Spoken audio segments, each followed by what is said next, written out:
Howdy, folks. We got a little technical difficulty here. We're supposed to get Sean in remote on the stream. He's got a little connection. He's not where he was before. So give us a second. We're going to fix it. We'll get Sean here. We promise.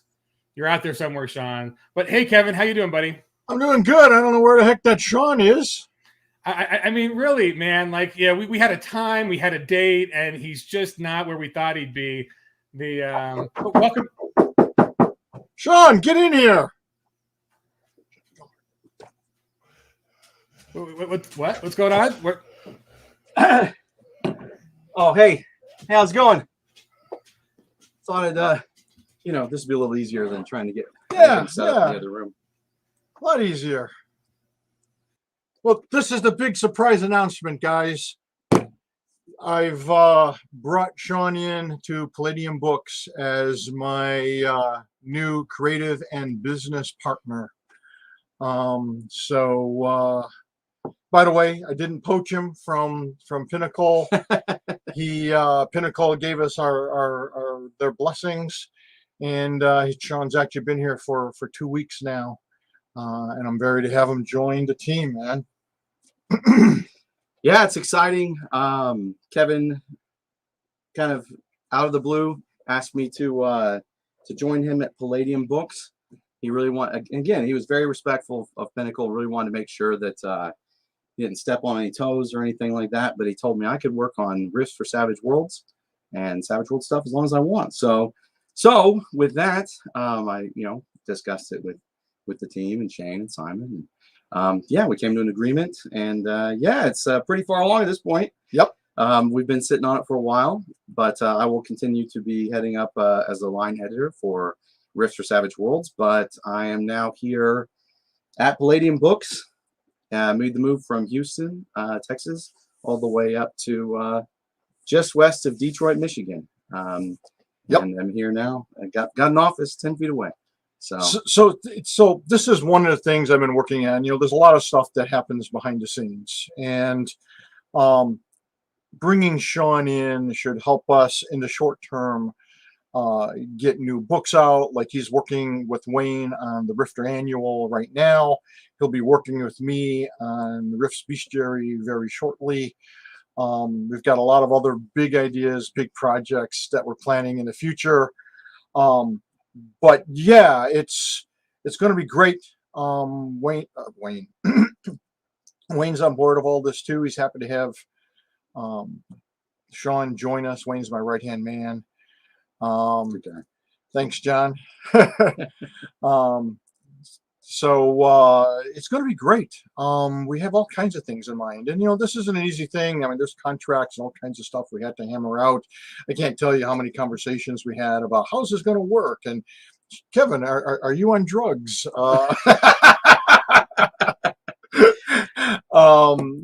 That kind of thing. And no, this is a great move. One of the things I want to do is get Palladium back on solid ground so we can produce a product every month or every other month at the worst, like we did back in the olden days. Back in the 90s and even the early 2000s, we were producing 10, 15 products a year. And we need to get back to do that. And with the help of someone like Sean, who has a great sense of the business and operations, as well as the creative. He can write, he can edit, he can lay out. He's going to be a huge addition, and there'll be more to follow. I hired, Julius Rosenstein, our warehouse man and proofreader, a dear friend. He's getting older, and he's going to be retiring. And right now, he's working part-time. And I hired this young woman who's freaking awesome in the warehouse, and we see big things for her. We're probably going to be bringing in other folks. So this is all very positive. I hope you guys all out there feel that way. And that's well, and I'll say the big thing is, taking things off of Kevin's plate and making sure that he can be writing and focused on the high level business stuff. I do know layout and different software and stuff. As well as I've been doing it for Pinnacle, so and Kevin seems to like the work. So yeah, dipping my toes in and getting in here.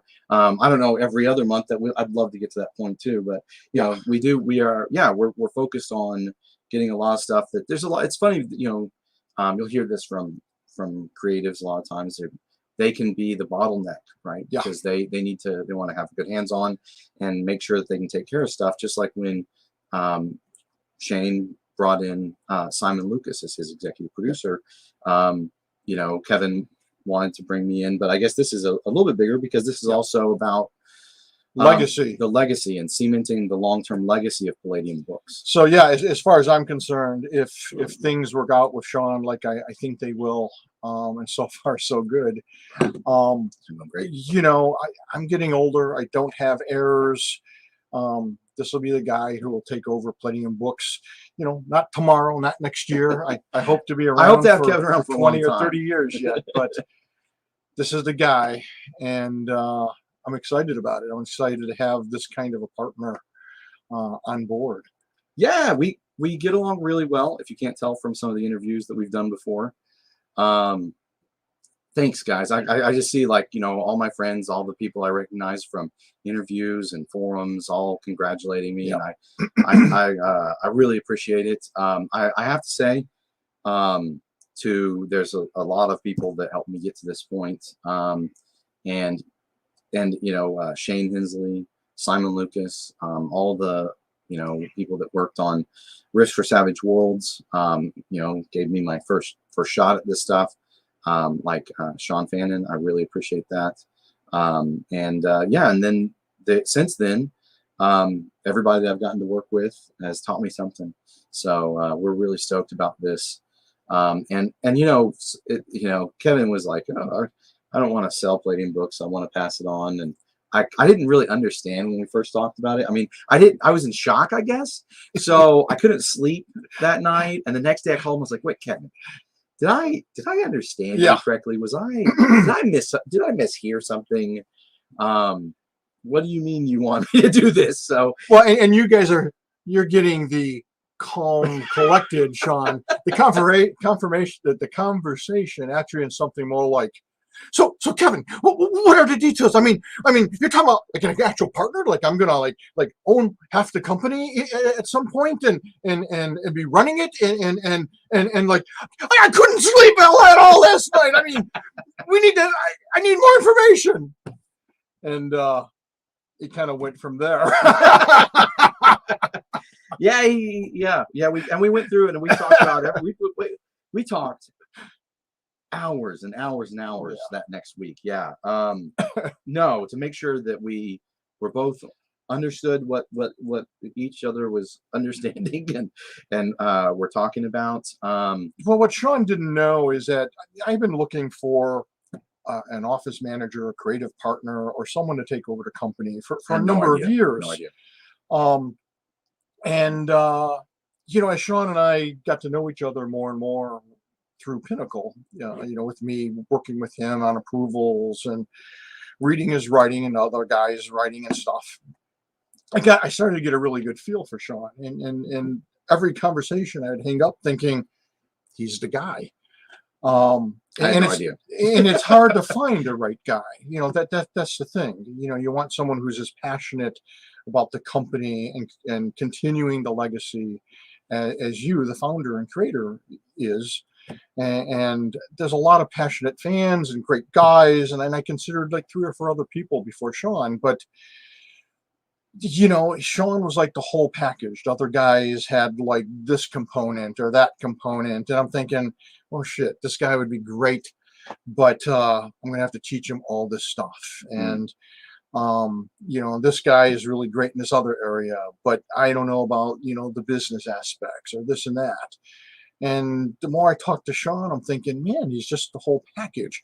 Plus, he and I have this great rapport like I haven't seen since me and Eric Wojcik. And it's very rare and very precious. And I wanted to, you know, cement that relationship and bring him on board because I think he's the guy. Well, and that has been surprising me too, is, you know, I talked to a lot of really great and talented people about games, and there's not many people, there's a lot of complex concepts when you're designing games or worlds or talking about business. And for whatever reason, so far, the person that I think I communicate the clearest with is Simon Lucas. But man, Kevin, when Kevin and I started talking, and the more we talked, and we started talking about the future of Palladium and the different ideas about, riffs and then other game lines and settings, and we really just kind of speak the same language. I don't know, it's interesting. But we a lot of times have very similar ideas, and we build off of each other's ideas very organically. So that's really fun too. Yep. So yeah. But yeah, it's pretty exciting. And yeah, I the other thing I will say is I think that there's gonna be Palladium fans that are watching this. They're like, who's this guy? I'm not interested in the Savage Worlds. And I'll say, I started with Palladium. That was my TMNT, Teenage Mutant Ninja Turtles by Eric Wujcik, was the first RPG I personally owned.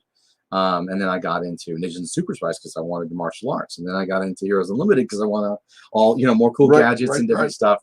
And then Robotech because I was a big Robotech fan. And then Riffs. And I just never really stopped playing Riffs, to be honest. I played other, you want to do other stuff, try other stuff, sure. But yeah, but Riffs was always like one of those mainstays for me. And after I was in the military, I found Savage Worlds. It was quick and dirty. I could play games with my friends real quick. We didn't have whole weekends during the summer anymore when we were no good, do no good teenagers. But yeah, so that I am a big fan of Palladium. And I think that's one of the things I hope that Kevin, when we talk about this, but I really respect the material, there's some people, I don't know why people they want to put their own mark on something or change something. And I've even gotten that with some of the submissions for riffs every once in a while. Most of our fans are pretty, especially the Savage Riffs fans, they seem to be old school, like really, really cool that way. But yeah, I think that's part of it too, is that I do respect the material that's already there. I want to integrate and build on it. I'm not interested in taking anything out or destroying it, rebooting it. To me, it's all about building on the great, awesome foundation that's already there. So and that's what I'm looking to do. So here's the cool thing is, you guys may have noticed with some of the more recent releases that I'm kind of going back and building on what's already there myself, because we have this wonderful, rich world. And so you don't have to invent, everything from scratch. You can take this stuff and go, okay, it's 10 years later.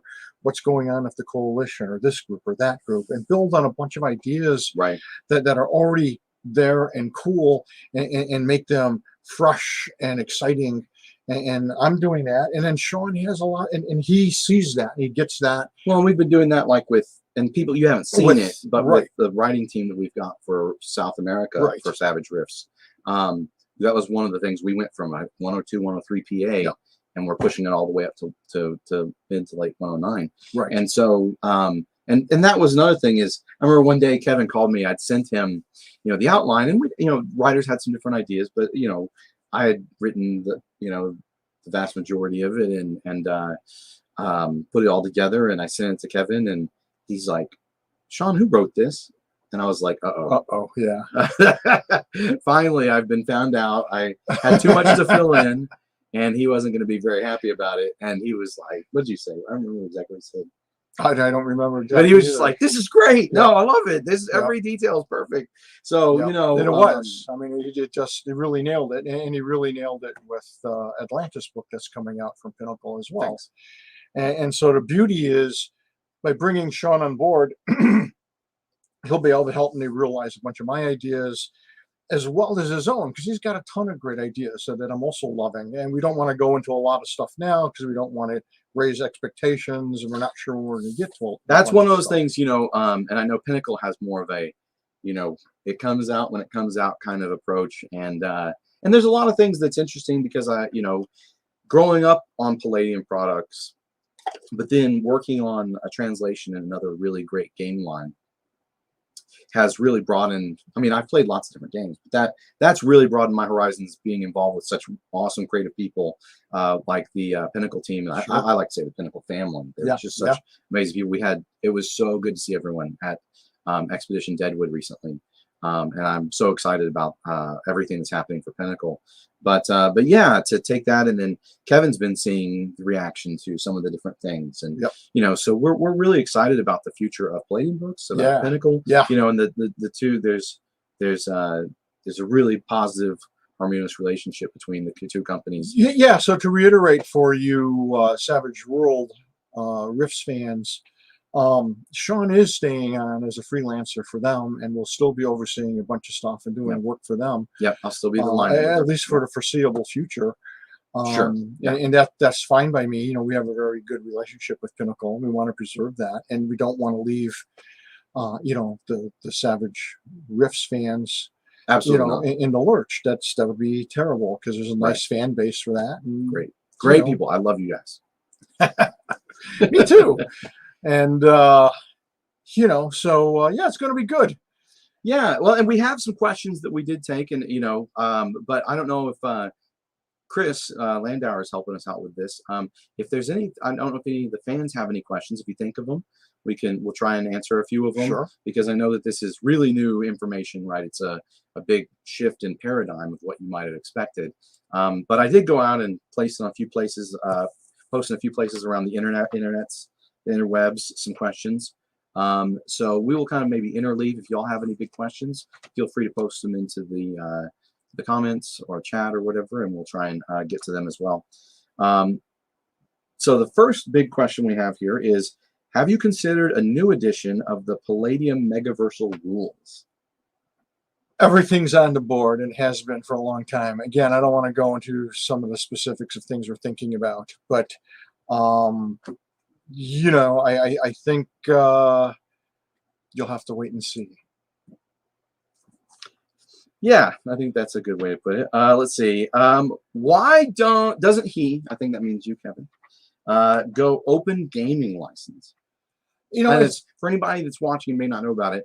You know, Wizards of the Coast has an open gaming license for their D20 system. Yeah, you know, it's something that, you know, maybe we'll consider in the future, but right now it's not something I just care to pursue. Yeah, and we're really going to be focused on Palladium Books products for the foreseeable future. And as I think I posted in one of our weekly updates, gosh, probably even a year ago now, you know, our big focus are going to be on what we consider our big 4 or 5 product lines, and that's Rifts, Palladium Fantasy, Heroes Unlimited, Beyond the Supernatural, and we think of it sort of as a separate line, and that's Phase World. Doing more Phase World and 3 Galaxies, but we will also be doing books for other game lines as well. We're going to keep Dead Rain going, and yes, we love Nightbane. In fact, I want to do a lot more with Nightbane, but that might be a couple of years down the road, because we have some big ideas for Nightbane. Well, and we also have, again, like I mentioned, there are some books that you'd be surprised. You might say, oh, this isn't going to happen. They announced it. You know, some of it it needs just the time for someone to go through it, or so someone just some of the art is done for some of these books, right? So someone just asked, are we going to see the Laszlo books? And absolutely. The finished Laszlo books, I think, are going to be very different than the Laszlo Raw edition. You'll see all or most of that information in there, and more. I'm thinking Laszlo is going to be like probably a 3-book series. Let's just say multiple books, and that's true, because on a number, right? Well, I'm already trying to multiple sounds more than but yeah, it's going to be more than one book. Because Laszlo is really a key place, and we want to do it right. And we've had several people take a run at it, good people work on it. Mark Oberle did a draft, Matthew Clements did a draft, and then Sean and I will be going through those and picking what we want and combining, you know, material, and you know, take it places. I think a lot of the stuff that I've had stuck kind of sitting there for a long time because I have been the creative log jam because as most of you guys know, Palladium's gone through a lot of stuff over the last several years, and in the course of that, my time's been pulled away to deal with other stuff, and so the best laid plans, right? Well, and this, I came here, and it's one of those things, working with Pinnacle, everything pretty much is people distributed working online. Although there are a lot of people that are in Arizona, but and there is a small office, but it's very different from Palladium. There's we've got a little studio here and a warehouse, and the two companies are punch about the same weight, I guess, in the industry right now. Very comparable, very family oriented. The best way I can put it, because you realize, well, no one's really related to each other, but it feels like a family. And that's a really great thing. But it's very different. There's a lot of things going on here, and it pull just the day-to-day business stuff just can pull Kevin out a lot. And and I've been working every day since I got here for 2 weeks. But I freaking love it. But that's one of the things. One of my number one goals is to get as much of that off of Kevin's plate as possible again, so that we can, and then also focus on going through material and getting products out. So hopefully, we'll see a nice synergistic. It's a very corporate word, but a synergistic effect. But yeah, we really want to get a lot of this stuff out. Well, and for people who are wondering about our other game lines, I think I have found a really great writer for Palladium Fantasy.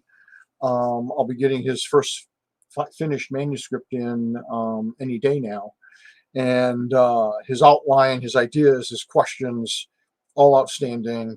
And then I think Glenn Evans, who's written a couple of books for us, I think he's really coming into his own. He's really blossoming as a writer. So I mean, we could have two full-time, freelance guys writing stuff for fantasy. And then I've got another guy who will be sending me his final manuscript for a Dead Rain book by the end of October. And he's also interested in writing for Nightbane, for those of you who are concerned about Nightbane. This is one of our goals, is to get some people in place with each major line if we can, right, to help make this happen. The other thing that I'll be working on, and it's from some of the good. So I've worked with a few. I did a little bit of, actually like 30,000 words. This is a chunk of writing for the Warhammer 40,000 Wrath and Glory. While Ross Watson, he asked me to work on it, and Ross had set up a really great thematic guide and writer's guide and different things for that, and I saw that was really awesome. And then Pinnacle has a really great style guide, which isn't really setting specific, but these are kind of the things that with the Rifts for Savage Worlds team of writers that I've put together a writer's guide for them to help them with the themes on top of the writing conventions, the nitty gritty nuts and bolts of writing. But I want to do the same thing for Palladium, so that when we have Ross is awesome. And you're going to see his name on a lot of stuff in the near future for Savage Rifts. And so one of the things that's one of the big things I'm looking forward to is so that we can just provide a little bit more structure and help for the writers and anyone who's working on stuff for Palladium, whether it's something from a small adventure submission to a to a source book, and whether it's something that they want to just see if they can get something into the Rifter, and then if you can do that, then hey, maybe we could move forward to something else. But that's one of the goals, is to help get everybody a little more organized, get a little more guidelines. Well, efficiency, everything's about being efficient, effective, and compelling. And that's what we want to do, not just in our books, but with the organization as well. It's time to kick ass, and we're going to do it. And that's one thing I do have some experience in, is management. Management. I was in the Air Force, but logistics and management, and that's a lot what I've done before as well. So now, someone specifically in the question, someone specifically asked about Laszlo, Lopan, and Land of the South Winds, and I get a lot of questions about Old Kingdom and that Land of the Damned book. So the Land of the Damned manuscript is done. I need to go through it and spruce it up a little bit, add a few elements to it. Even a third or half of the art is done for that book. Land of the Damned 3, The Bleakness, will be coming out relatively soon. And then the new writer, interestingly enough, has written Land of the South Winds. That's the book I should be getting any day now, and I expect it to be awesome. And then Glenn, had just about a month or so ago, turned in his final draft for Lopan and Phi, and I was very, very pleased with what I saw. I just skimmed it, and Alex skimmed it, and we both walked away with the same thought, which was, wow, this is really good. So those books, again, how fast they'll come out, we're not going to make any promises at this time, but those 4 or 5 manuscripts are in, and we're very excited about it. And I do intend to do a lot more with the Old Kingdom. I always have. Palladium Fantasy is one of my favorite all-time settings. So you'll be seeing more of that, as well as a lot of riffs and other stuff. Yeah, I would say that one of the things that I think that's tough is it's hard for fans to see, and when I started working in, I think you're just like, wow, there's a lot of effort that goes into art and layout and editing, and so a manuscript is great to have.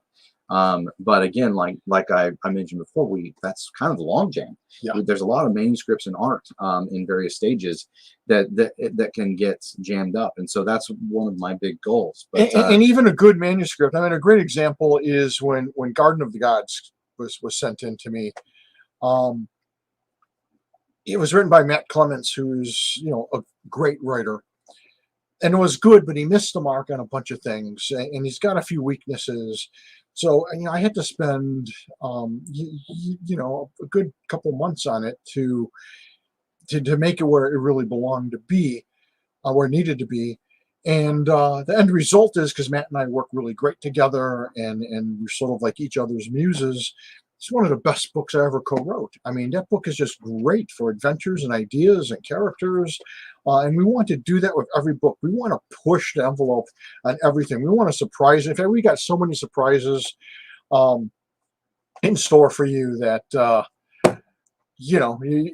the next few years, I think you guys are going, holy moly, this is everything we want to see. And I think I'm going to leave it at that. Yeah, he's promising a lot. I'm getting sweaty and nervous here. So I do have some questions here. Get a few more of these. One question we got was, what are 1 or 2 Palladium settings that you'd like to see brought to Savage Worlds or Savaged? I guess I can kind of answer. We've talked about this. Yeah. But and I think this would match, what I don't know if what Shane would want, right? Of course, that obviously would be important. Right. This as well, is just our personal just answers. our personal answer would be, we wouldn't want to ever like reinvent the wheel or something. So it would need to be something that was very unique, like say Nightbane or something of that nature that you wouldn't easily be able to do with the existing books. Like the Superpowers Companion is awesome, and I know the Sci-Fi Companion, upcoming Suede Sci-Fi Companion, is going to be amazing as well, because I did a lot of work on it, and I've seen what other people did, and it's really good stuff. So yeah, those are ways that you can enjoy a lot of things if you prefer the Savage Worlds gaming system, that you can enjoy those, and I don't see any reason to reinvent the wheel there. Yep. But let's see.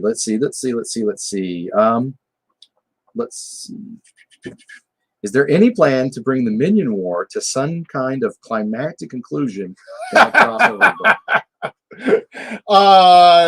Yes, there is. There is definitely. I have some. Yes, there are definitely plans to bring a resolve to the Minion War, and fairly soon, within the next year or so. And in fact, books like Coalition. Don't say within a year, man. You're killing me. See, this guy, I got to train him out of it. Within, it's true. It's sad. I know. It's true. But you'll start to see hints and lead-ins to some of this with books like CS Manhunters, The Disavowed, the CS Arsenal, all those. If you're paying attention, you're going to go, oh, does this mean what I think it does? And maybe it will, maybe it won't. But yes, there'll definitely be a conclusion to the Minion War. Yeah. Let's see. Has art in riffs and other settings helped build the world? Does it inspire changes or additions? Absolutely. It kind of depends on the artist and what their assignment is. Chuck Walton all the time would come in with concept sketches, and I'd go, wow, that's great. Let's do this or that. Same thing with Nick Bradshaw and others. Sometimes I even will reach out to artists and say, hey, here's my idea. Draw what you imagine. And then I get the art in and I build on that. I'm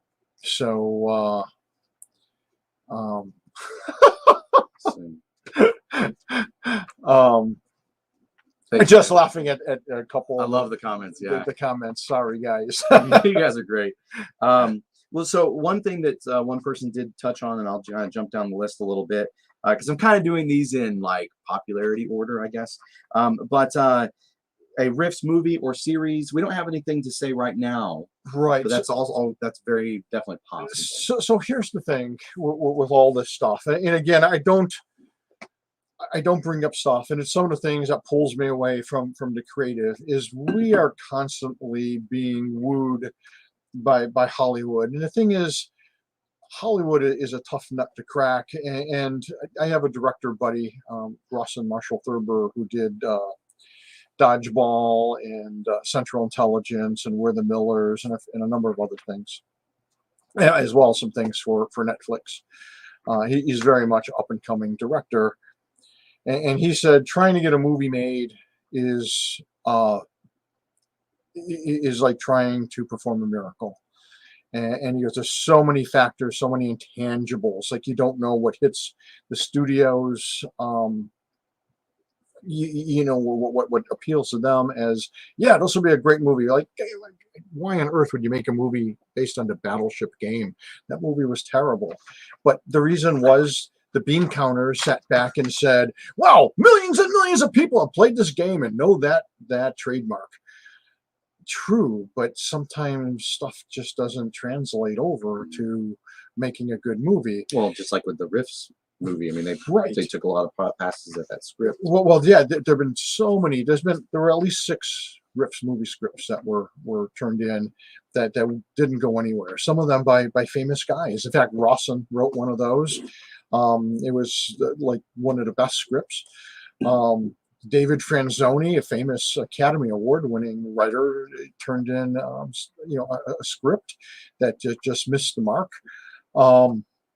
There's a lot to it, and then it's a matter of, did the bean counters like it? Like some of them were things that, in fact, you Nightbane people will be happy about. Is I've been trying to push for quietly behind the scenes, push for a Nightbane movie because I think it'd be awesome. It's superhero horror.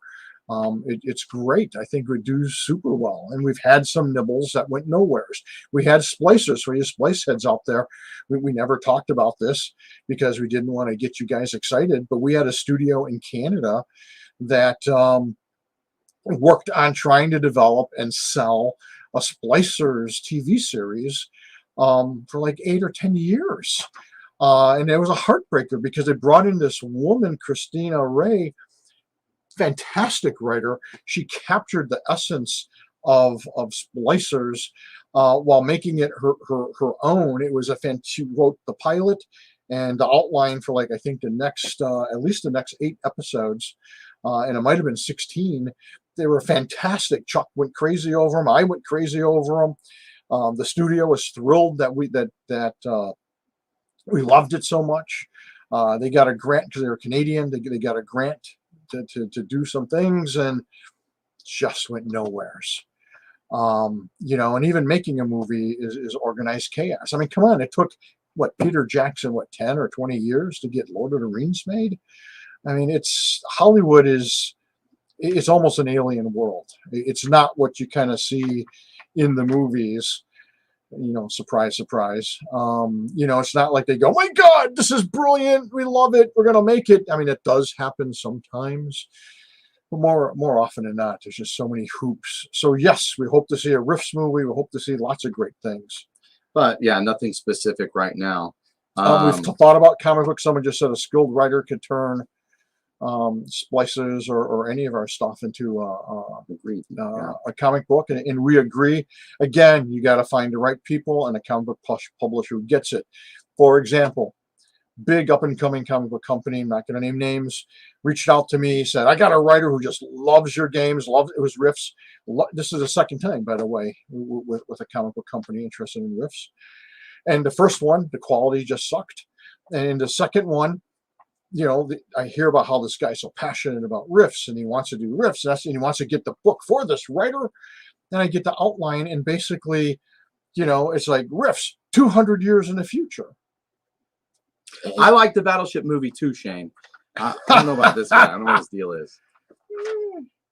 The Battleship movie. But, the script and the idea for Rifts, it was just totally different. It's like, why are we doing a comic book? Well, we'd actually started talking at that point when that happened. Yeah. And I was like, well, why would you license it if they want to change it? And the other thing is it wouldn't be true to the fans. No, If the fans are expecting Rifts, I mean, I'd be even careful about setting anything in any time period except for around 101 PA, right? The traditional. Yeah, that's where you want to step start forward, right? Right. And they were like 200 years in the future, and it is, but it's, I think that Shane, I've heard him say, it's, or the people that he's worked with, because of Deadlands is very popular as well. Yeah. That some people are just amazed that any movie ever gets made. Yeah. And I agree, PK. Yeah, me too. I think that Rifts would do a lot better in a longer format. I do too. High budget show on like Netflix or Disney or something. But who knows what'll happen with that? So right, but we're now, again, this is the kind of stuff that Kevin needs to be free to seize any opportunities that come up with that, and that's one of my goals here. And we're doing that, and just just something I just want to, if you don't mind, Sean. No, go right ahead. So I get the feeling sometimes, you guys get frustrated, as do I, that books are delayed. Like it's driving me crazy that Beyond the Supernatural, Beyond Arcanum, and Tom's Grotesque isn't done. It bugs the shit out of me that CS Manhunters has been 5 days, in my estimation, 5 days of writing away from completion, and I have not had the time to put in those 5 days. And sometimes, we'll hear things like, well, you don't care about the fans. That's why the books are always late. And Sean, back me up on this. You've been here 2 weeks.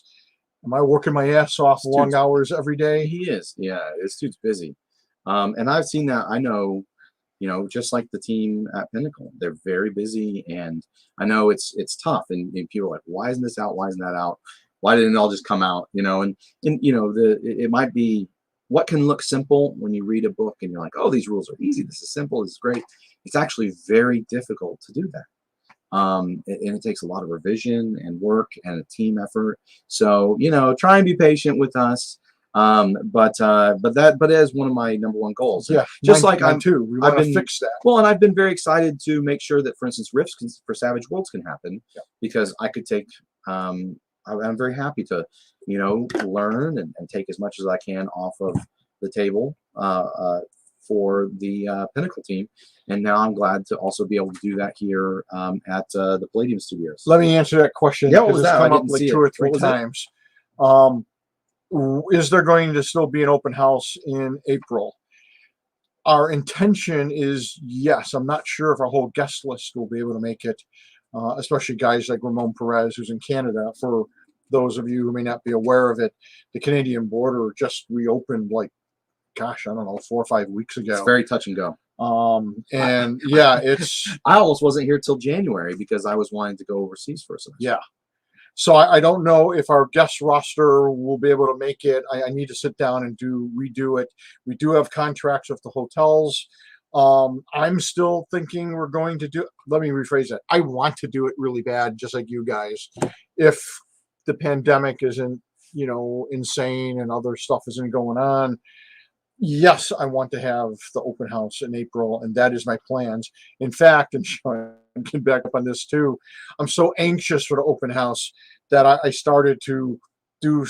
I had Crystal start putting up things to make the warehouse look. Come on, it's like what, 8 months away from, or 10 months away from now, and we got a whole wall that's already all set up. That I hope you guys will like. This guy's crazy. No, but it's something that he does want to happen. But we just kind of have to play it by ear. Yeah, with we everything do that's going have on to play right it by now. ear. And we all need to be safe and healthy, and all that kind of stuff. So let's see. I've got another question here. Rift Dimension books aren't going to be converted to Savage Worlds. How do you feel about players savaging characters, etc., and sharing homebrews? Well, first thing I'll say is right now that's not in the contract, but you never know what the future might hold. That it could be possible, but we really are focused on Rift's Earth right now in the Savage Rifts line. Also, how do you feel about players savaging ideas and sharing their homebrews personally? That's what they're there for. Savage away. Yeah, absolutely. Seriously, take our stuff, take their stuff. Use it in whatever way you enjoy. Yeah, same with Palladium. So I think that there's some people may not understand that. As long as it's just for your personal use, right? That's the whole idea. Yeah. House rule converts. Homebrew away. So, let's see. Can we get a Mechanoid space RPG? So I freaking love the Mechanoids, by the way.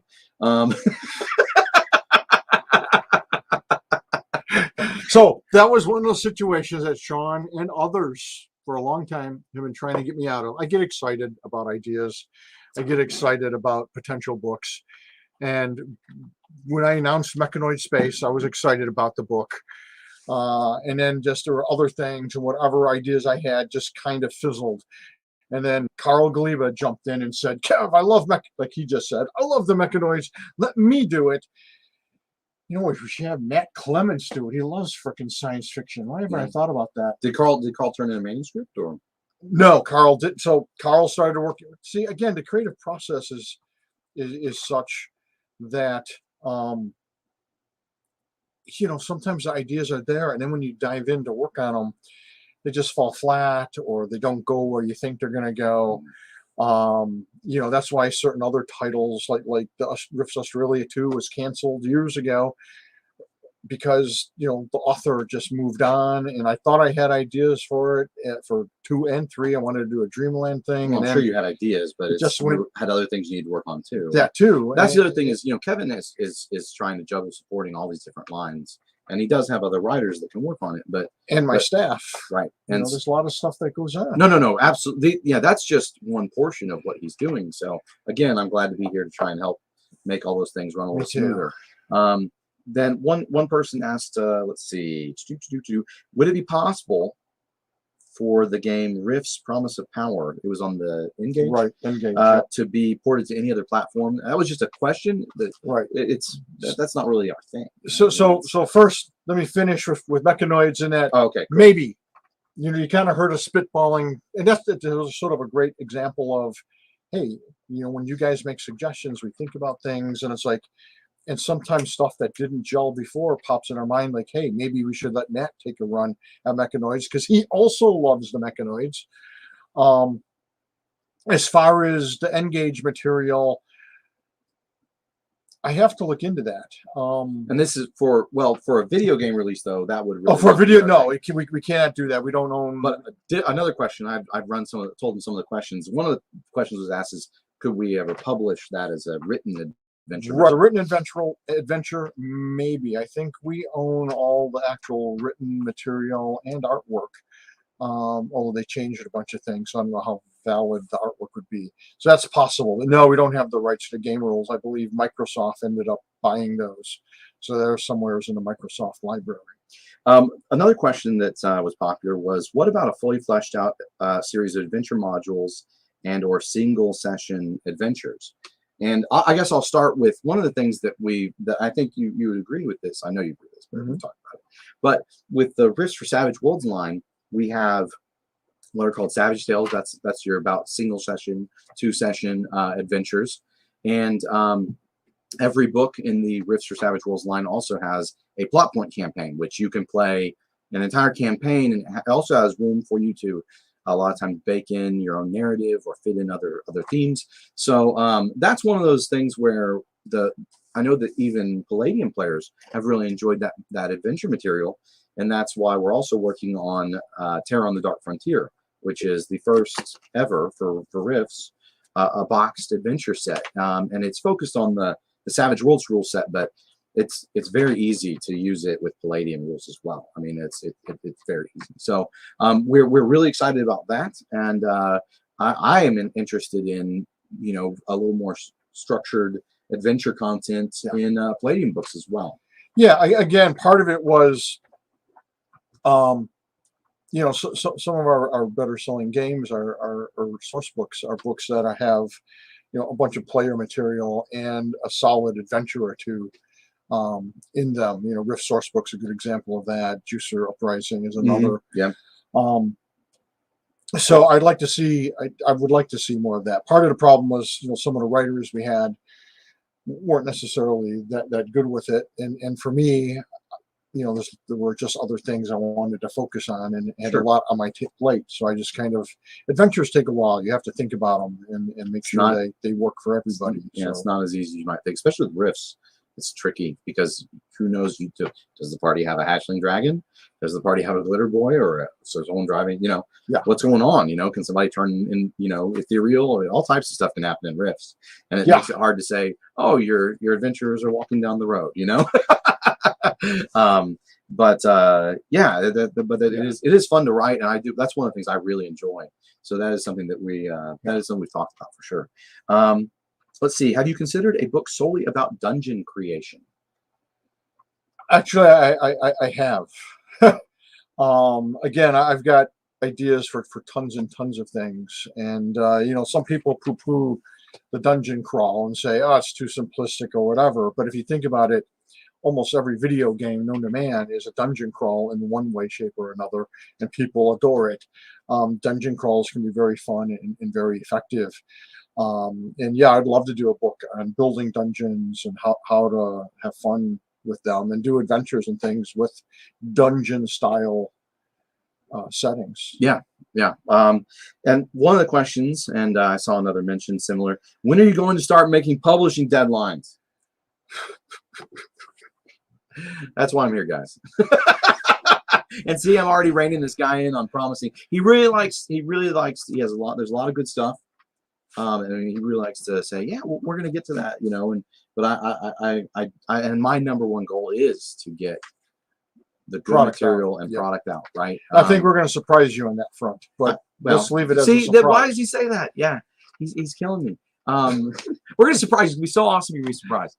No, but I do like the tact of just saying, well, soon, it's in the works. And just to understand, and that's again why we said what we did earlier. If we have a manuscript for something, that's really important, but it's not the final book. It's definitely not the final book. There's a lot that goes into art and editing and sometimes rewriting or adding things to it. Right. So just so you understand that. But that is like my number one goal, because to take that kind of stuff off of Kevin's plate, and actually Wayne has been doing the layout for the books and a lot of the initial reading and editing, and so that's one of the big things that gives Wayne more time to handle other things that can be pulled off of Kevin's plate that I have no idea about, because the company is like 40 years old, and Wayne's been here for 20 years, so yeah, that's a really good thing. The more that everybody can help take off things off of Kevin's plate that they can handle, and the other thing is, as we get stronger as a company, we release more books, we make more money. It's all related. It's all part of business. So the more resources we have financially, the more we can reach out to qualified people. I'm not going to call someone in and say, hey, we're struggling, I don't know when I can pay you. That's bullshit. And so when you can help people and pay people and bring in talented people, it makes all the difference in the world. And that's where Palladium's getting, more solid again, back in our feet and strong. That's how I could bring, Sean in. Well, and I saw someone asking about, would we take the Savage Worlds adventure material and put it into a PDF and sell it through Palladium? No. But the reason is there's no real reason. The way that if you read the Savage Worlds adventure material, it's very easy to use in Palladium. Yeah. A couple of places we might say, oh, do a dramatic task, someone's defusing a bomb, or there's a chase scene here. Well, then in Palladium you just say, okay, well the game master says we're gonna do some souls here. But it should be very, very, very easy, because a lot of times Super easy. You're facing, there's 2 Samus and 3 coalition grunts per hero. That's easy. It's even easier because you don't have to flip through the same book. You can pull out the Palladium book that has that material in it. Yeah, I'm going to add to that and say that not only is it so those adventures are written in such a way that they're super easy to adapt to the Palladium rules. The other thing that I love that they're doing is because I hate doing maps. And it really does. I don't have. I did zillions of them, and right. Well, that's true. You did. I don't have fun doing this basic simple graphic design. So I want to. Their maps are freaking great. Use them, grab them. The stuff is so close that you can easily take their adventures, some of their ideas, and certainly their maps, and use them in your Palladium fantasy game. Yeah. And plus we have the and vice versa, and the figure flats, the pawns. So if you get the pawns sets that we just launched with the Atlantis Rising Kickstarter, and we will, if you didn't catch it, then we will have a pledge manager opening up in the near future. I don't know. There's technical stuff with that, but you can get a hold of those things and use them as well on the tabletop. And that's one of the things that Kevin was excited about is that, and that's one of the great things about the working relationship between the two companies, is that you can, Palladium that didn't have the bandwidth, just didn't have the bandwidth for making pawns or minis or anything like that, and really doing it a big series of it, or big maps, expansive full color maps, or tabletop tactical maps. But all that stuff is available through Pinnacle, and I worked really hard on it. Kevin actually worked hard on it. Kevin and Wayne worked on it to make sure that it's riffs. Yep. Whether it's Savage riffs or it's Palladium riffs, it's riffs. It's all canon. It's the same lore. The only tweak is that the Tomorrow, we kind of think of it as 2 slightly alternate dimensions. The Tomorrow Legion is in both settings now, but I would say it's probably, you'd say it's a little more successful in the Savage Rifts setting, with some of the stuff more developed, for sure. More developed, but as I wrote up some stuff for the Tomorrow Legion in the Palladium Rifts, and it's a little different. It's like an alternate reality. So I thought, whenever that gets published, hopefully soon. I just want to make a comment. Someone posted a comment noting that my shirt says "the machine," wrong side. Yep, this side. I'm looking at my image. It's a mirror, right? And so yeah, and by the way, that was a nickname given to me by Ryan Dancy at WotC back in the day when I was actually producing books and releasing them relatively on time. He said I was a machine because I was producing so much stuff. How many books have you produced? I have written or worked on in a significant way something like 212 or 20.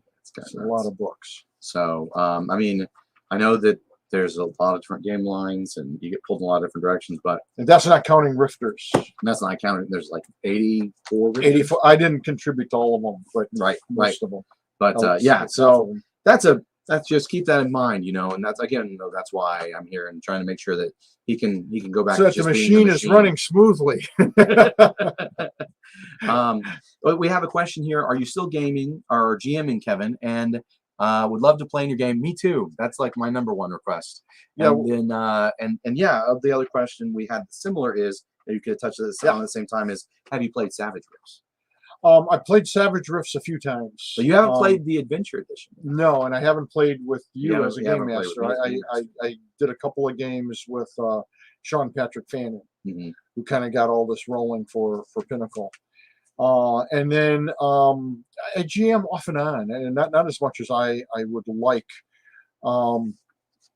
I used to run a Saturday campaign for, God, probably 25 or 30 years. And then now I mostly run here and there. I'll run at the occasional convention, certainly at the open house. I'll run a number of games. But yeah, we definitely want to, run some games. He wants to see my gaming style. I want to see his. So we'll be doing a little bit more gaming. And it's funny because we've actually had talks about, well, and it's interesting. It comes down to rules, right? I mean, when you first developed the classic Palladium system, a lot of people would really wanted to. They expected house ruling. They expected to put their own twist on things. Yeah. They didn't want hard guidelines. And the times have kind of changed, and we've discussed some of the reasons why we think that is. But it's interesting because, because of that, we've discussed, well, when I run it, I always did this. But it wasn't like a hard and fast rule. It was just, we thought, well, that's just the way I GM, or a good, wouldn't any GM do something like that? And so that's one of those things that, we've been discussing and talking about. But I think when we have those discussions, we have very similar GMing styles. I'll be talking, by the way, more about my gaming style with my next interview with Matthew Yancek. We're going to cover several different topics, including game design and how the company started and riffs. But some of it's going to be, what I like to do as a game master, how I look at things. He's got a ton of great questions. There's 3 separate subjects. We're going to do 1 per hour. That starts at 4:00. So you might want to check some of that out. Yeah, that'll be a really great interview too. One of the questions here is more fiction book releases ? Yeah, I would like to see more. I have one that I've actually been. I've got a lot of. I got like lots of notes. I haven't been able to do that. I've got a couple of people interested in that. So writing a novel is kind of different than writing, is very different than writing for game books. And I certainly don't have the time to do it if I'm writing games, although I would love to someday. I've got ideas for about a half a dozen novels. I think for me, the real issue and why I haven't been soliciting novel submissions is that just the way we're set up, you don't make a ton of money. The writer doesn't make a ton of money on it. So it kind of has to be a passion for them to do it. That said, I've got a couple of guys talking about doing novels. And you have put out some novels recently as well. Yeah, we've got like 5, 6 novels available right now. Yeah. So Palladium Books. Sean, get to work so Kevin can write books. Exactly. Yeah, that's it. I'm excited about that though, and I'm also excited about the material, the manuscripts that we've got for the Savage Wolves line as well. South America and Terror on the Dark Frontier are in a good spot as well for me to take them and try. Well, you hear the term and another finish line after, of course, we finish. We're wrapping up the Atlantis Kickstarter right now. So, but as soon as that's done, off to the next. So one of the exciting things is you sometimes hear the term, and I think it's kind of overused and goofy, but it really applies to Sean and I, where it's like we're brothers from another mother. We're just so in sync. Yeah. Did you say someone said simpatico? It's kind of yeah. It's new to me. I've never had anybody that, for whatever reason, we're on the same wavelength. It's kind of nuts. Yeah. It's a little unnerving actually sometimes. But it's like, oh yeah, okay, well yeah. It's like, remember one time we were talking about some stuff, and he was like, Sean, you can stop. I agree with like almost everything you're saying. Just he was trying to make some big pitch, and he was so like fierce and passionate about it, and I'm thinking, yes, I wanted to do this and that myself for years. That sounds cool. Yeah, let's do this. If you can do that, let's do that too. And I was like, I had to like kind of stop and say, yeah, Sean, I'm on board. You know, you can relax now. You can get out of pitch mode. Right. Let's see. And I noticed that we're getting a lot of questions about, you know, books that may have been announced at some point, even 30 years ago or something, or 10 years ago. And one of the things that we do want to come out with, I don't really want to take the time to talk about each one specifically right now or anything, but we want to come out with something that we can post on the website and maybe put in the Rifter Annual to just say, by the way, this is the status of these projects. And, you know, just out of respect for the writers or people who may have been involved, we may or may not talk about why something Yeah, it ended might up like just that. say cancel. Just say cancel, right? But you know, but that does happen a lot. And you know, just like with if you go through and you look up a bunch of the artists, for instance, for riffs, you'll find out that a lot of them, hey, we love, you know, those are great artists. Why don't you get them? Why don't you get Ramon Perez to do this again? Or why don't you get this guy to do that again? And guess what? Well, they're making like mega bucks in comic book land, or or Magic, video games, or Magic the Gathering land, or whatever. And that's you know, that's one of the tricks. Similar things happen with writers too. Maybe they are now very creative novelists, or have gone into moved into the movies industry or something. And that's kind of, those are harder to find because it's, you know, writers don't usually get all that much public credit, even if they were very successful with a movie or something. But anyways, that's, so out of that kind of respect, we may not say each one, but we do want to post that in a couple of prominent places just so that you can have some closure. Yeah, because I've mentioned it over the years, various books being canceled, but I still get questions about them on a regular basis. So we're gonna do something. Yeah, we're kind of, I mean, this is kind of, think of this as a new era for Palladium Books, because we are going to try and just make sure that we can kind of make a clean sweep and move forward with whatever is the best answer for Palladium, and you know, using the existing material that we do have. But yeah, let's see. So you're going to set up a long-term development plan for the company, is what you're saying, and in doing so, you need to choose what didn't make the cut. Yeah, or just what's not possible to happen. Yeah, absolutely. We are definitely setting up a long-term business plan. Yeah, this is, Palladium's not going anywhere. Nope. I told Kevin, I said, you know, if the worst came to worst, you know, Palladium would live on with me on my laptop and in some back alley in Bangkok, you know, writing books and trying to publish them online, because I'm not going to let the Palladium legacy will go on. And that's not, I don't want to end up in some back alley and, you know, in some random place in Southeast Asia, you know, but that's just kind of a joke. But yeah, I mean, we're bound and determined for Palladium to be, and for the different creative lines and things that have happened, all the, you know, the manuscripts that we do have, for these things to see the light of day, and for you guys to get them, and for you guys to play the games and enjoy it as much as we've all enjoyed the previous stuff. And again, I want to stress that we're also both very dedicated to the Risk for Savage Worlds line, and making sure that it continues in the way that it deserves to be continued. So that, you know, whether you prefer one system or another, it's Rifts, and we want everybody to have fun with it. Right. And with that, let me see. There was a question I had on that one as well. Oh yeah, Savage Rifts, Warlords of Russia. So you know, a lot of times when we do a book in the Risk for Savage Worlds line, we're not trying to replace the Palladium books, and that's been ever since the beginning. Oh, thanks for ordering a novel. Appreciate that, Unit.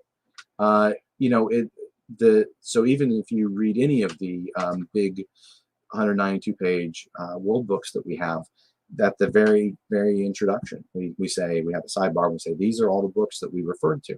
So if you like XYZ, if you like, you're playing a juicer, you're really interested in the lore about Atlantis or Lemuria, go pick up that book, because that material is just as applicable, and hopefully from what we've already brought to Savage Worlds, and you can see, oh, this is the Lemurian race, this is how they did this bio armor and this bio armor and this bio armor, this is how they did the Katani Serpent power armor. Well, if I really wanted to do the Equestrian power armor, that's really easy to savage at that point, hopefully.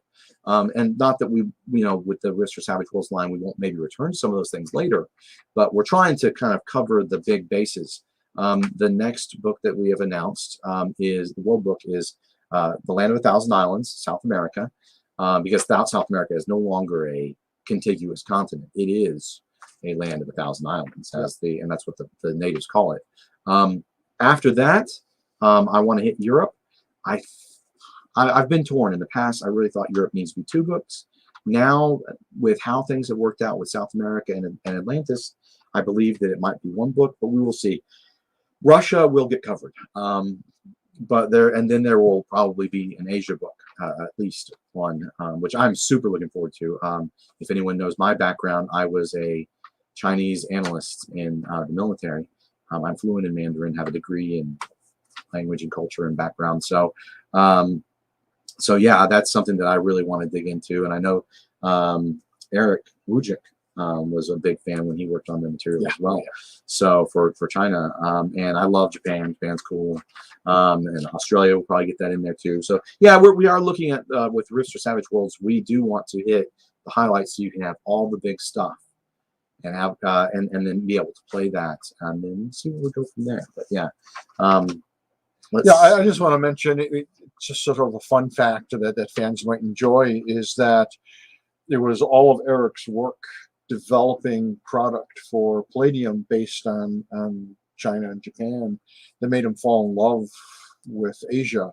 And Eric ended up living in China for like 8 or 10 years because he loved it so much, became an adjunct professor at Hong Kong Pyrotechnic or something like Polytechnic. that. Polytechnic, thank you. Pyrotechnic.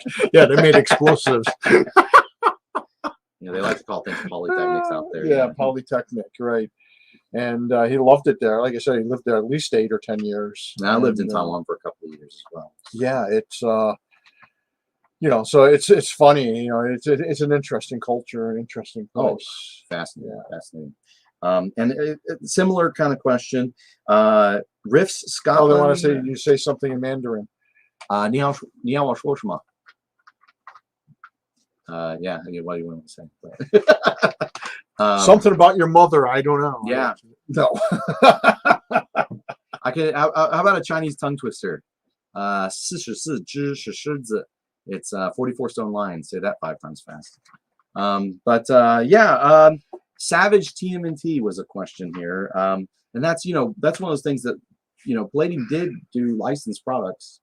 Like Robotech and Teenage Mutant Ninja Turtles, but those licenses are gone. Right. A licensed property is only always for a limited time, and then, yes, you can renew the license.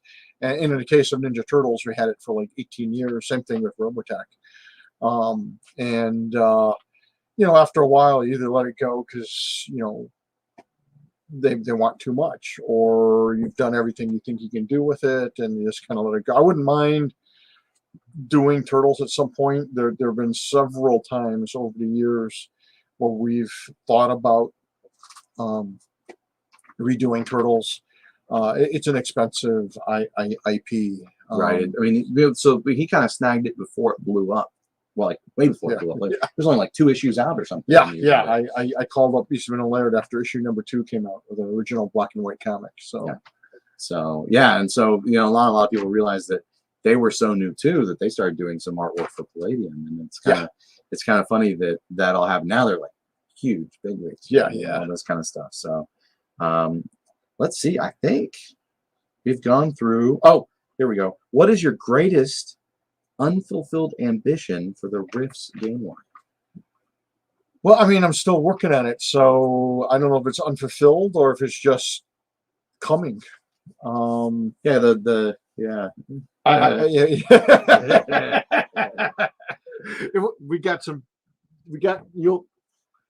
stay tuned. Yeah. I mean, really, yeah.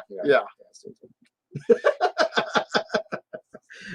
Let's see. How did the ideas of the Cyberknights, Juicers, and Crazies come about?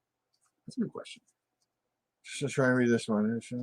Well, what the other Palladium IP RPGs? Well, I mentioned that earlier. Yeah. But, what are our top priorities for IPs? Palladium IPs. Rifts. Yep. Palladium Fantasy, Heroes Unlimited, Beyond the Supernatural. More for Phase World and the 3 Galaxies. We kind of see that as a separate. Because that's kind of it's kind of like taking on a life of its own, and it really has. It has a distinct slot. Yeah. So those are the big 5, but we'll still be doing stuff for splicers and Dead Rain, and certainly Nightbane. It's one of my favorite settings. We want to do some big stuff for Nightbane. A bunch of you guys have asked. And also be a new. I'm sorry. Oh, sorry. Well, and the other thing is to mention that Kevin and I see Chaos Earth as like an extension of Rifts. Right. Yep. But a bunch of you guys have asked, will there be an updated version of Palladium Fantasy or Rifts or Ninjas and Super Spies, et cetera, et cetera. And I'd say we're listening. We're listening. We're very definitely listening. Right. That's just, we don't want to make any promises about anything at this time. No, not. So again, stay tuned. Yeah. I think that's most of the stuff I've got. Do we have Chris? If we've got any other questions that you could pop up on the screen, we're happy to answer them. Yep. Let me comment on right now I have a 3-year plan in place for Palladium and what we want to do. I'm sure it'll be fine-tuned and revised. I'm working on a 5-year plan right now. Hardware unlimited. I think that's gonna. So I can't really comment on that because that affects some of the plans we have in the future for Heroes Unlimited. So kind of. Yeah. Sorry. Maybe. Sorry. Can't be specific. Yeah, you guys like your toys, so books with hardware of all kinds for Heroes Unlimited, Palladium Fantasy, Rifts certainly. Well, and that's kind of too. We're looking at how do we structure books to make sure that it has a little bit of something for everyone, so that you have some gear, some new character options, and adventure, background material, and adventure, right? And we are also interested in using the Rifter, maybe not quarterly anymore, but an annual type of thing to make sure that the fans still have a chance to really contribute some personal stuff. Let's see. I'd love to see a Rifts Deep South. I'm in Georgia. Been into Palladium since TMNT. I remember meeting Kevin years ago at DragonCon. Well, yeah, Georgia, yeah. That's Dinosaur Swamp territory. I love DragonCon. I wish I had attended many more. That's always a super fun convention, and I've had only good experiences in the Deep South as well. So hopefully you'll see more of the Deep South. So yeah, with the Rifter, it's probably not going to be quarterly. We'll probably move it to we haven't decided yet. Part of it is the Rifter takes away time from doing actual books. And especially if Sean here now, I'd rather pound out a bunch of the books that you guys have been waiting for frickin' ever for than. Well, and we have a backlog, right? So I want to get those books with art and in good shape with the kind of development they deserve into the hands of players, and then we could maybe circle back around, to use that phrase. But yeah, then maybe we can reassess what we might do with the Rifter and other stuff in the future. But yeah, we are focused on more. The nice thing about the Rifter is it supports a lot of the other lines. What do you guys see as the key to Palladium's longevity in the future? I think being, flexible and inventive, pushing the envelope like we've always have. Give people really great worlds and strong characters and stories. I've said this a million times, but for me, role playing is all about character and story. I know Sean pretty much feels the same way. It's the worlds that people love, which is ironic because I kind of sensed that from the very beginning. And it was funny because games back in the 80s were all pretty much generic. And that was deliberate, by the way. So when I came out with Palladium Fantasy, I actually toned it down that world originally. On advice from others. Right, on advice from distributors and other game publishers. And I'm like, okay, I'm not going to make it totally generic, but don't be unique. I'm going to, tone it down a bit. And then we came out with Ninja Turtles and Robotech, and people were still saying, no, games have to be generic. And I'm like, there's nothing generic about Teenage Mutant Ninja And Turtles. they were doing gangbusters. Right? Yeah. Yeah, I mean they were selling like crazy, and that's when I started to do much more defined worlds, and with my magnum opus being Rifts. And then Rifts, is almost further evidence of create a great world of strong characters, fun adventures. Rifts outsold Turtles and Robotech combined. So unique worlds, that challenge people, that inspire people, that's, great art. And then, we're also, for the longevity. Was it 350,000? Yeah.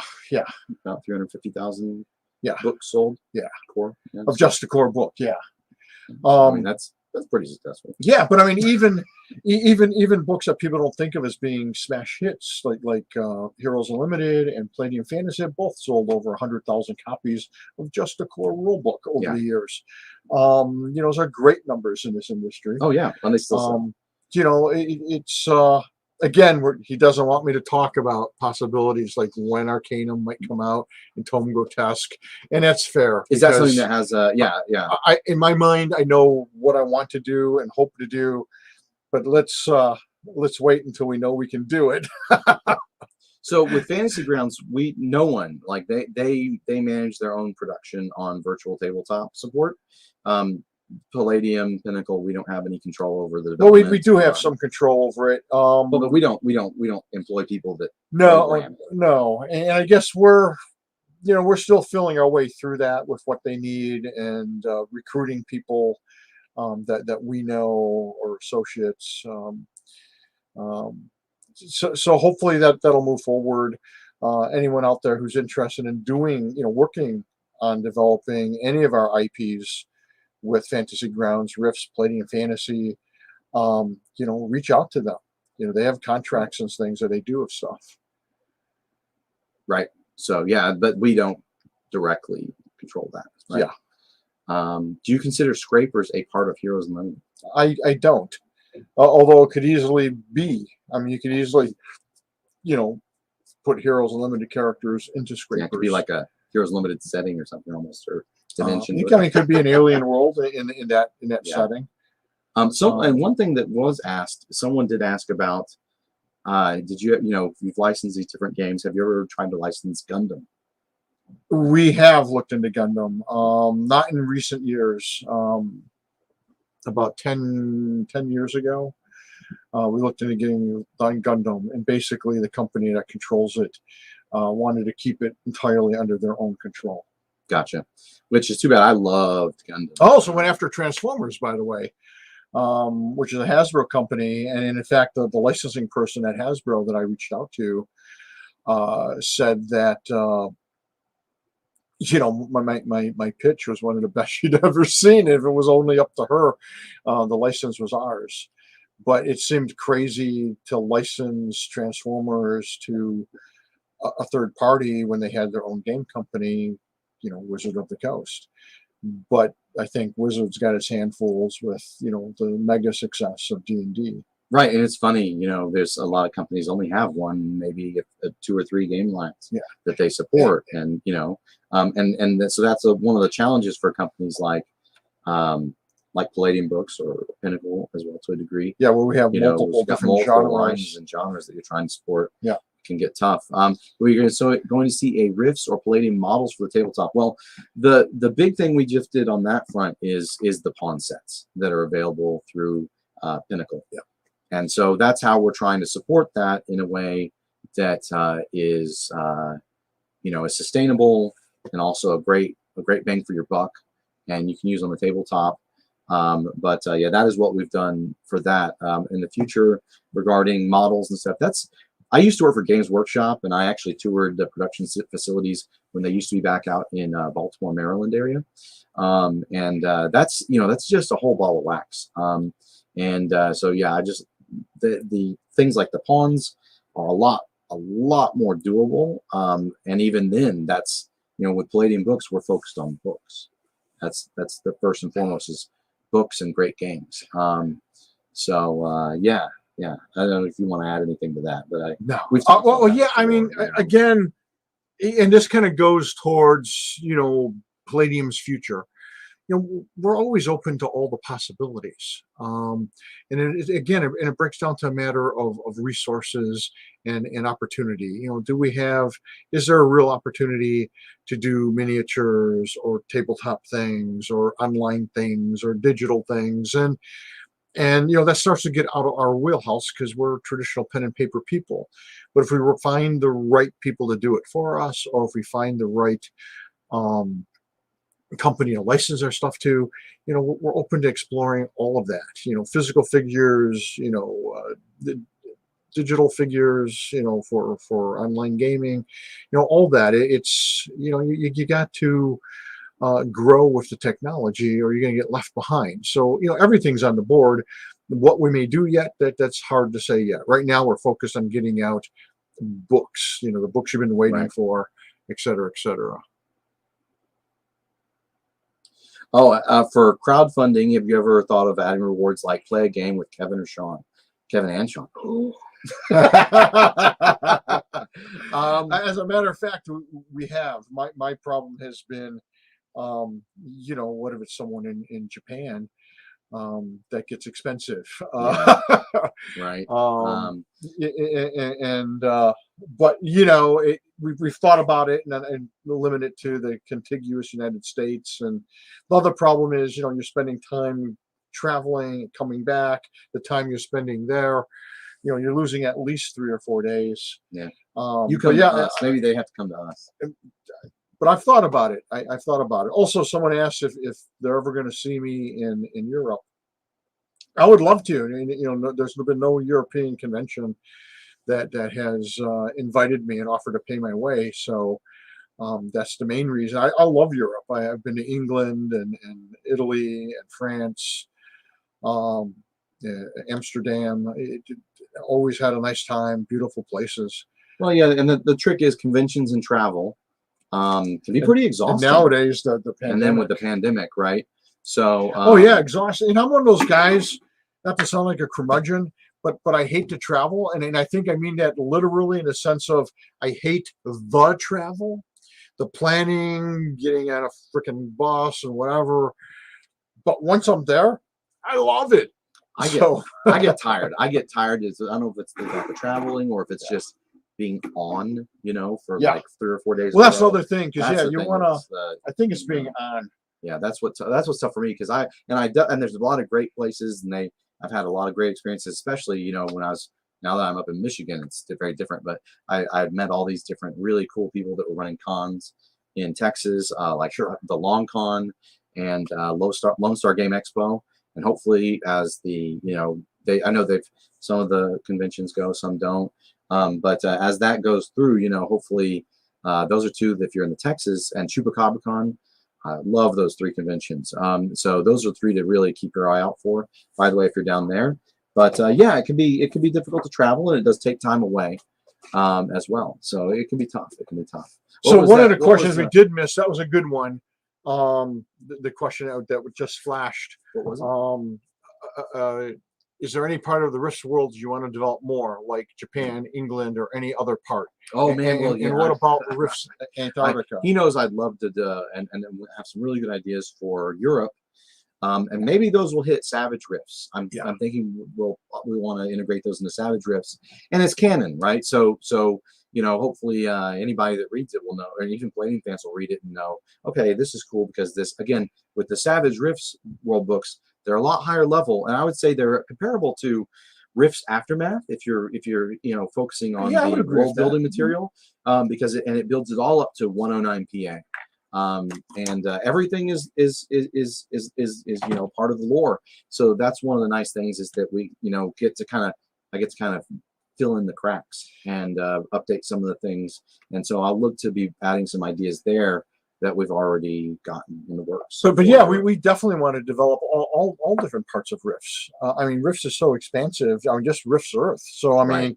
As someone pointed out earlier, we haven't done anything with the Deep South in America. There's more we can do in South America. There's more we can do everywhere. It's Japan, all those.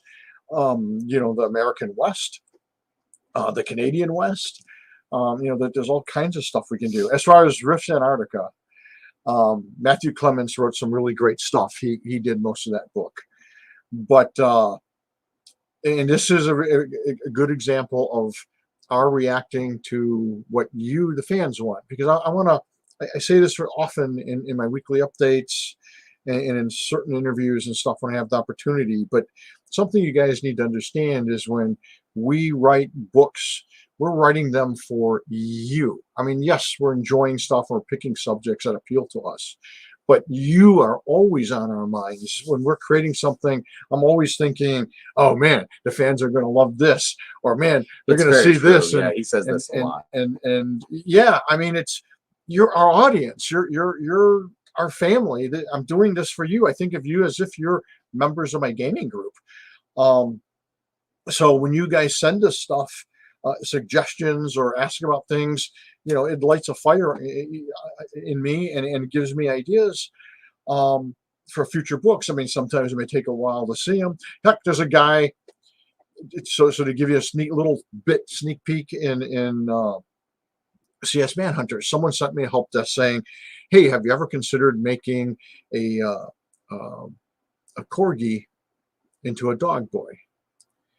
And there was some other stuff in it that made me think about it. And I actually looked up the dog, and it's in CS Manhunters, and it's kick-ass. So with Rifts Antarctica, Matt did a great job, but I felt it needed more. And a bunch of you guys and Carmen Belair and a couple other people reached out to me and said, is there going to be a Cthulhu-like, in the Mountains of Madness kind of thing? And then John Zalesnik turns in that amazing cover, and there's like these mountains in the background, some weird citadel carved into it. And I'm like, well, I guess there needs to be. And then I really thought about that, and I want it to be a place that, because Splugorth have like a little colony, research colony, and a zoo in Antarctica. And I wanted to make a place that the Splugorth fear. And why do they fear this place? Because this whole alien thing that goes back millions of years, it hates the Splugorth and it messes with them. And in fact, here are some Nick Bradshaw images of deformed and devolved Splugorth minions. Yeah. You got that? I got it for you, Ken. There you go. Yeah, that's a slaver. A devolved slaver. So is this? Oh, it's pretty. Yeah, it's pretty cool. I haven't seen a couple of these. Yeah. Oh. So is this? By the way, this studio is really cool. There's like art everywhere. It's amazing.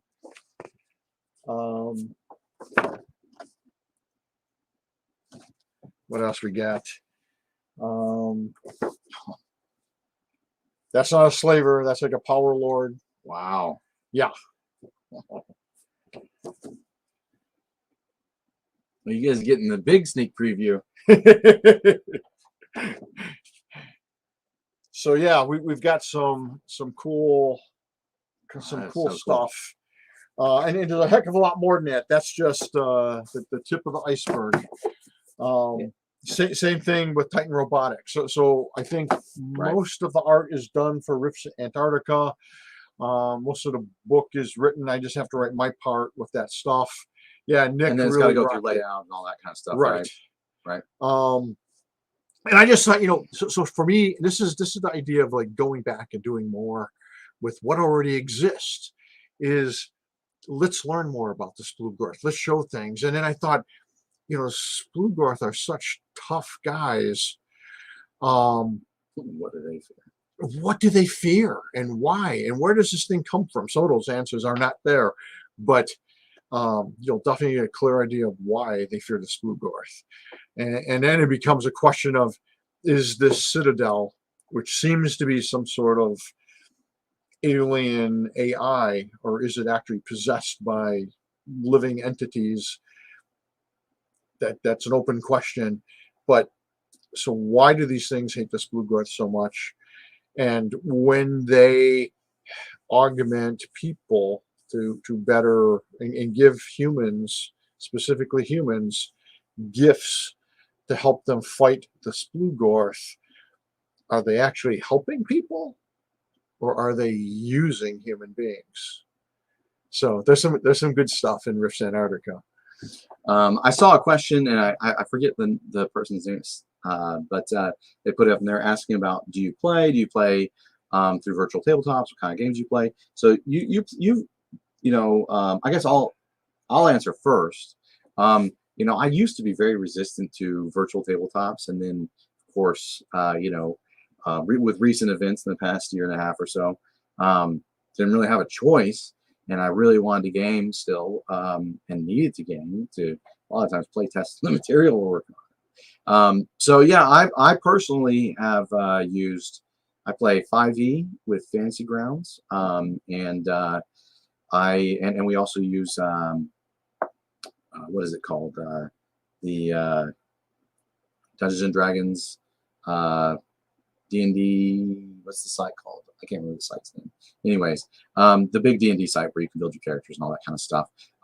And so then I also have played. I've used Roll20. We've played a lot on there. I'm still in one of my Savage Worlds. It's not Rift, but Savage Worlds Fantasy, and we switched it all over to the new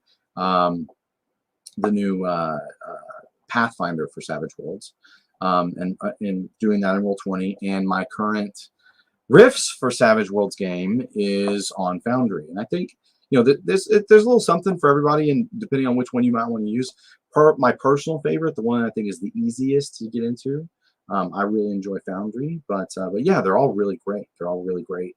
And then as far as like personal gaming, I have mentioned that I did work for Games Workshop many moons ago as a store manager and helped run conventions and games days and stuff like that, and events and leagues of wargaming leagues. I started out with a lot of BattleTech before I even got into role playing. So I had a lot of wargaming, and I also love card games and tabletop like board games and stuff.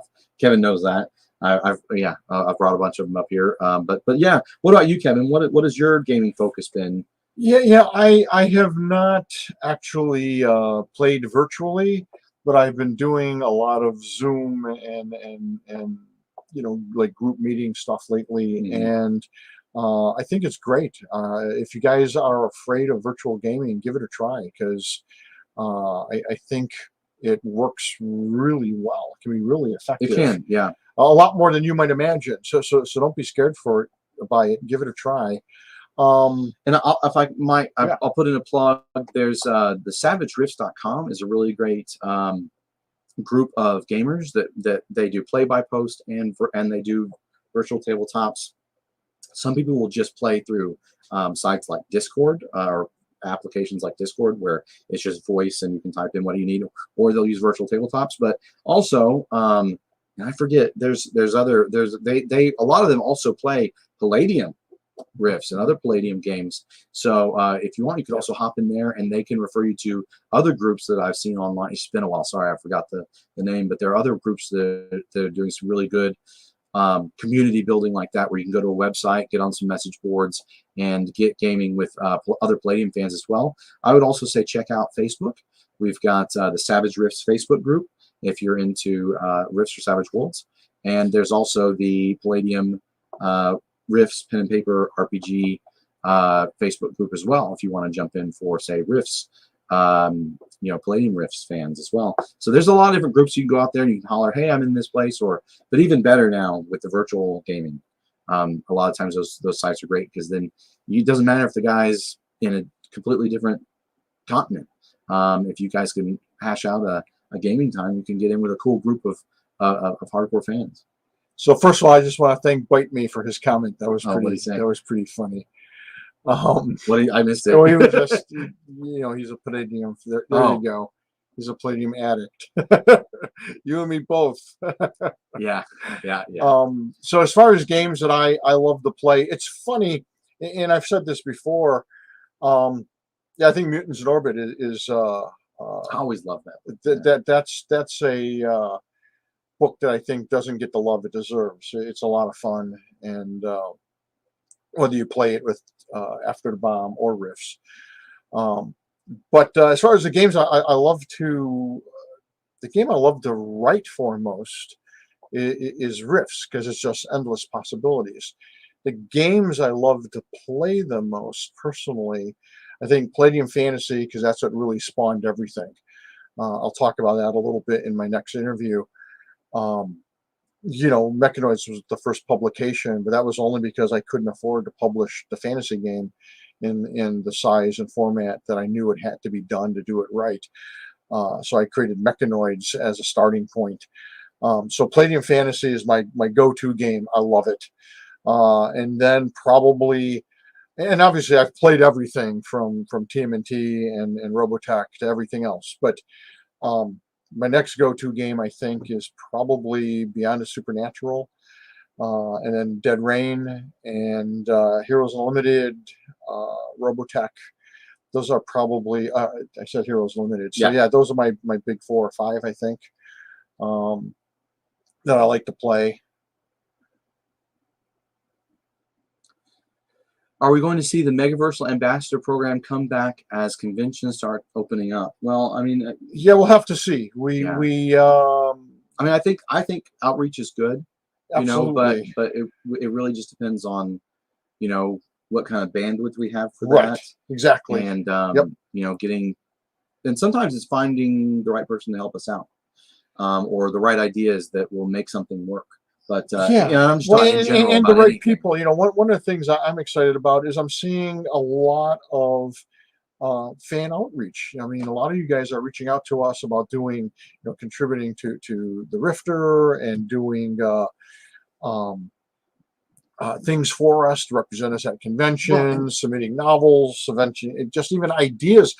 There wouldn't be the hardcovers right now of our existing games if it wasn't for several of you guys reaching out to me and saying, I would love to see a hardcover. Have you ever thought of doing Palladium Fantasy or Heroes Unlimited or BTS in a hardcover? You know, and by the way, the answer was no. And then when the opportunity arose, when we found a printer or just stumbled upon a printer that can do those books at a good price, we're like, although there have been let's give delays, it a and shot. we hope that you don't get too frustrated on that. But yeah, you know, we're giving a printer, you know, we're using a printer, but trust me, when Kevin is when he says, oh, that should be this date, I mean, that's what he was told. yeah. But yeah, so again, this is one of those things where, you know, you try something new because it's possible. Well, and the problem, and I talked about this in our weekly update also, you know, the printing industry is in a state of turmoil. That's the other thing, right? So part of it's pandemic, part of it's that the 2 biggest conglomerates that owned multiple printing companies across the country were trying to merge last year, I think it was, and the federal government said no, it would create a monopoly, so we're not going to allow that. And both companies had overextended themselves, acquiring smaller companies, so they went out of business, leaving something like $14 billion worth of printing laying out there. So these were spread out to all the other existing printers, and they've been just going through hell because of the volume. It's just they're trying to absorb everything else. And while that may sound like a godsend, you know, then enter the pandemic. And so there's a lot of layers to that too. Yeah, and so there's supply shortages of paper. Paper prices have gone up 20%. Well, there's shipping stuff from overseas from overseas, from here. So there's like, and a lot of shipments are sitting at the border. Yeah, or sitting at the dock because there's not enough containers. There's not enough trucks. There's not enough truckers sitting off the West Coast. You know, you can't get containers because it's not as much stuff is going back to China. And then or other places, other ports. There was that whole crazy thing in the Suez Canal. Yep. I forgot about that. The other thing is, you might say, oh, why don't you just get in contact with a domestic printer? Well, guess what? Everybody else is too. Yeah. So they're backed up because and all of my printers, people that were printing overseas are now printing domestic. Palladium was always printed domestic, except for when we did Robotech RPG Tactics. Right, but it influences. So yeah, it affects everybody. Exactly. Yeah, and then they don't have labor. So even if they didn't lose any employees or anything like that happened with the pandemic, if they want to expand operations, they can't get employees. Right. Or if an employee, you know, or if they have a pandemic outbreak, and then if also they could have people could be out for COVID. Two I mean, of my printers had that happen where they had to close down the press for 2 weeks because people had COVID. I got COVID. I was out for over a month, and then even when I technically didn't have COVID anymore, it took me months to recover. I mean, I could barely function for even the first 2 or 3 weeks after I had it for an entire month of basically the entire month of just right after Christmas all the way, basically all the way through January and on into February. And yeah, and it was rough. And so that's the other thing is you know, it can really be a 1-2 punch in that way. But anyways, you know, if I wanted to work at Palladium, how would I get started and get into the idea side, as Kevin has so much on his plate? Well, you know, one of the things is the idea side, we got the ideas covered. I know that sounds mean, but what we really need is people who can write and get a manuscript to us that needs, I'm telling you, if you can write a manuscript that Kevin and I look at and we say, oh, there's a couple of maybe they misspelled a word here and need a comma there or something, but that's it, you know, just some minor editing. You just keep, you're going to have plenty of work to be done. That isn't the real issue though, right? It's right. People that can both have an idea and write something that we can use without heavy rewrites or other things. So that's one of the things, that's one of the reasons that we really like the Rifter is, you know, the bar's not quite as high. I'm working on making sure that in the future, we're going to have clearer guidelines for the writing, for the style guide, and for writing thematically for the different settings and product lines. But yeah, that's the idea. Is I would say is get in with the Rifter, and if you can show us that you can really kick some butt there, then that's the path that we've kind of been discussing. Yeah, that's true. You could also, so first of all, I think for most writers out there, you should probably wait until we do post our writer guides, and we don't know how soon that'll be, right? Because that will help you a lot. And then if you're really burning to contribute stuff, or if you have ideas you want to share, just share. You can always send them through the Palladium help desk. Sure. Yeah, if you just have a cool idea. Because we're always open to ideas. But, you know, when he was talking about ideas, we got them covered. So at the risk of sounding, you know, arrogant or flippant, you know, for decades, since the beginning of Palladium, really, we've said great ideas are a dime a dozen.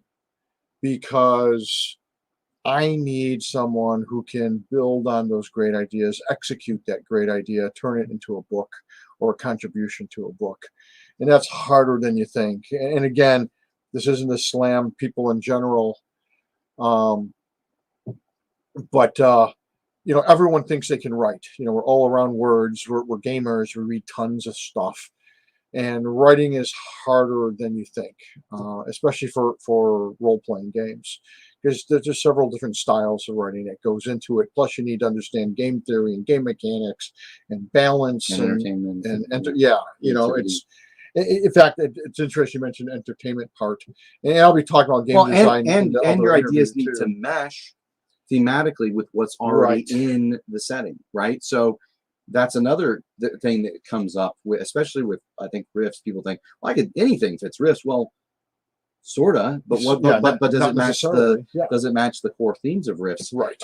And a lot, yeah. So one of the things I'll say to back up Kevin a little bit. So after the military, I used the GI Bill and went back to school, and I you know, studied visual design, got an associate's in that, and then which was a lot of like less graphic design, although I did do a lot of art fundamentals and stuff, but more of like layout and stuff like that is what I focused on personally. But also then I went and got a degree in design and production at the University of Texas up in Dallas. And one thing I'll say there is in the first semester, like the you know, that course that you have to go in to start to before you can take any of the other courses in the in the different degree paths, that was the first thing that the game design professor said. Is he said, sorry, like no one really needs idea guys.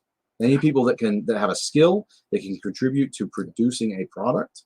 And, and that's just kind of from a business side, because if we don't run a smart business, there will be no Palladium, right? If you don't run a smart business, Shane runs a really smart business. There would be no Pinnacle Entertainment, right? And then everyone loses, right? Because then you don't get games that you can play with your friends. So, and that's not to say we don't, like ideas or want to gatekeep. I think that both companies have different programs for that. With Savage Worlds, there's the Adventurers Guild. On what we call it, the Savage Worlds Adventure Guild is called SWAG, kind of like the Dungeon Masters Guild, I think. But it's on the Drive-Thru RPG. For Palladium, for Rifts, or just for Palladium in general, there's the Rifter. There was a similar question. They said, sorry if this was already asked earlier, are you looking towards doing anything like an open gaming license or open, publication through something like that? And not right now. Right. And the same thing with employment opportunities. We don't want to overextend ourselves. Right. So, there may be opportunities down the road for actual staff positions. There may be opportunities down the road for writers. But we'll let people know as it happens. Yeah, but the big thing I would say is I am working on this style guide while I'm working on the Rifter, and that's one of the things I want to add and put a note into the Rifter is that and there will be we want to kind of break it out so that we can get a better feel for what you do. You can get a better feel for what we expect, right? And part of being an artist, and writing is very creative artistic work, is you have to be able to take feedback. And we really try not to be dicks or jerks about anything, right? But if we say this needs to be punched up, this needs to change, we're having this problem with if there's a structural writing problem or something, you have to be able to take that feedback and understand that we're just coming from a point of it has to be at that place before we could use it, the material. And so and there might be a little more of that where if that's the other thing is, if we reach back out to you and we send you an email saying we need this, this, and this, that's because we're taking the time to do that, because we think that what you're doing has potential. Yes, that you have the talent, and that if you nurture it and develop it, yes, there might be a place for you as a writer. Or even just as whether it's a big or a smaller contributor. But that's one thing I would say is there's a few people I really love them. They do good stuff. But if I'm taking the time to get with you multiple times on how to make something or improve something, or the way something needs to be adjusted, don't see it as a criticism, see it as encouragement. Please understand that's actual a lot of encouragement. And yeah, you have to be able to be willing to do that. And maybe that's not in writing and stuff isn't for everybody, and it's okay if that isn't your talent. Maybe you have another talent. The same thing goes for art. If you are like a physical pen paper artist, illustrator, or digital, right? But just like an illustrator as opposed to a writer, because they're both art, right? But we also accept submissions to the Rifter for that as well. So if you or someone does cool art and they can keep it, they can make it hit the right stuff. We are super open to that as well for the Rifter. You'll be seeing an artist who he only did fan art, and Madman Mike Leonard found him someplace on the internet and said, hey man, this art's really good. This guy was just kind of doing stuff for friends and for fun. And you'll be seeing his work in upcoming books, because the guy reached out to me and he sent me some samples, and I liked it, and he's damn good. And I'm the first professional work he's ever doing. So, and he just happened to hit me at the right time, and I was looking for people, and I liked his style. It kind of reminds me a little bit of Ramon Perez. Yeah, me too. And I liked it a lot. That artist, by the way, his name's Shane Ray. And shout out, man. He'll be doing more work for us. His work will first appear in Manhunters. And also, I mean, sort of to the Rifter it's a great starting place. I found a lot of my people through the Rifter, both artists and writers. And that's the thing too. If there's a demand in the marketplace for the book, as well as guys who want to contribute to the Rifter, oh yeah, we'll see. And if we get flooded with like high quality material that doesn't need a lot of editing, yeah, then there'll be more Rifters, right? I mean, that's, or it could spin into a source book on its own, right? Well, and there's some source books that are being derived from what was originally Rifter material. So again, I think that's the good portal. But take the time to take the style guide and different guidelines seriously, because that just makes it so much easier. For us to use what you might submit. And try not to be discouraged. I mean, I think because writing's all around us, everyone just assumes, and if you're a game master or a player, a role player, you have a lot of ideas and imagination. So the thing is, writing is just hard work, and it's also isolating work. I mean, you're going to sit in a room for so many hours every day for so many months to write what you're writing. If it's a contribution, it might be so many weeks.